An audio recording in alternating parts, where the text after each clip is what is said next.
कोल्हापूर जिल्हा आणि सत्र न्यायालयात शनिवारी एका महिला पक्षकारानं महिला वकिलाला मारहाण केल्याची गंभीर आणि धक्कादायक घटना घडली.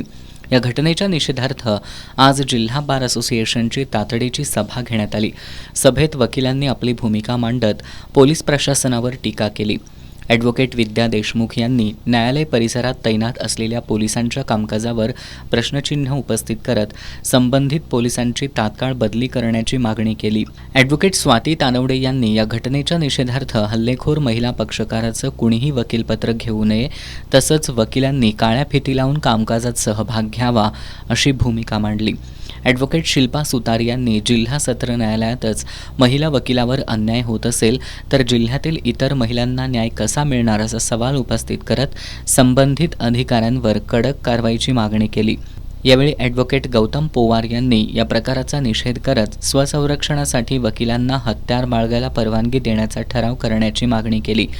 दरम्यान ॲडव्होकेट प्रकाश आंबेकर यांनी घटना घडली त्यावेळी उपस्थित असलेल्या महिला वकिला वाद सोडवायला पुढे आल्या नाहीत असं वक्तव्य केल्यानंतर सभेत काही काळ गोंधळाचं वातावरण निर्माण झालं. भाषणं नकोत, ठोस निर्णय घ्या अशी मागणी करत काही वकिलांनी आक्रमक भूमिका घेतली. त्यानंतर जिल्हा बार असोसिएशनचे अध्यक्ष व्ही.आर. पाटील यांनी उपस्थितांना शांत करण्याचा प्रयत्न केला. मात्र वातावरण गोंधळ कायम राहिला.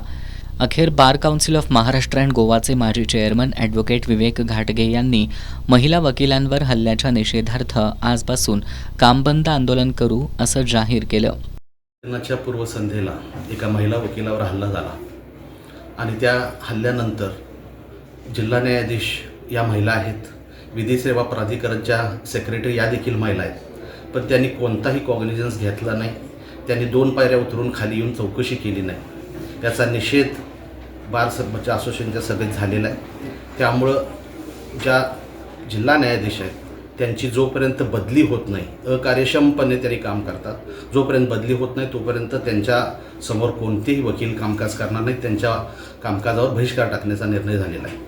दुसरं, पोलीस खात्यानं जे आरोपीलाच प्रोटेक्शन दिलं ते देखील अत्यंत चुकीचं आहे. त्यामुळे पोलीस खात्याच्या जे संबंधित अधिकारी आहेत, पोलीस आहेत, कर्मचारी आहेत, त्यांच्यावर ही कारवाई व्हावी असाही ठराव झालेला आहे.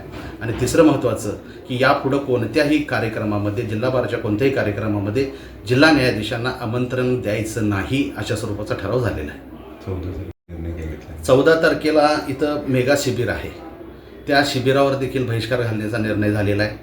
महिला वकिलांच्या भावना एकदम तीव्र आहेत. महिलाच काय, सगळ्याच वकिलांच्या भावना एकदम तीव्र आहेत. कारण हा महिलेवर एका हल्ला नसून हा आमच्या फॅटर्निटीवर हल्ला आहे आणि हा हल्ला परतून लावण्यासाठी आम्ही तयारी केलेली आहे. यापुढं असा जर कोण हल्लेखोर आला तर तो हल्लेखोर कोणत्याही परिस्थितीत तिथून सुटून जाणार नाही याची आम्ही खात्री देतो. सभेनंतर सर्व वकिलांनी जिल्हा आणि सत्र न्यायालयाच्या परिसरात एकत्र येत घोषणाबाजी केली. यानंतर संतप्त वकिलांनी पोलीस अधीक्षक कार्यालयात जाऊन अप्पर पोलीस अधीक्षक डॉक्टर बी. धीरज कुमार यांची भेट घेत या प्रकरणाची सखोल चौकशी करण्याची मागणी केली. अप्पर पोलीस अधीक्षक डॉक्टर बी. धीरज कुमार यांनी या संदर्भात माहिती घेऊन आवश्यक ती कारवाई करू असं आश्वासन दिलं. या प्रसंगी बार असोसिएशनचे अध्यक्ष ॲडव्होकेट व्ही.आर. पाटील, महिला प्रतिनिधी ॲडव्होकेट मनीषा सातपुते, माजी अध्यक्ष सर्जेराव खोत, प्रकाश मोरे, रणजित गावडे, अजित मोहिते तसंच ॲडव्होकेट अरुण पाटील, ॲडव्होकेट सागर घोरपडे, ॲडव्होकेट गुरुदत्त पाटील उपस्थित होते.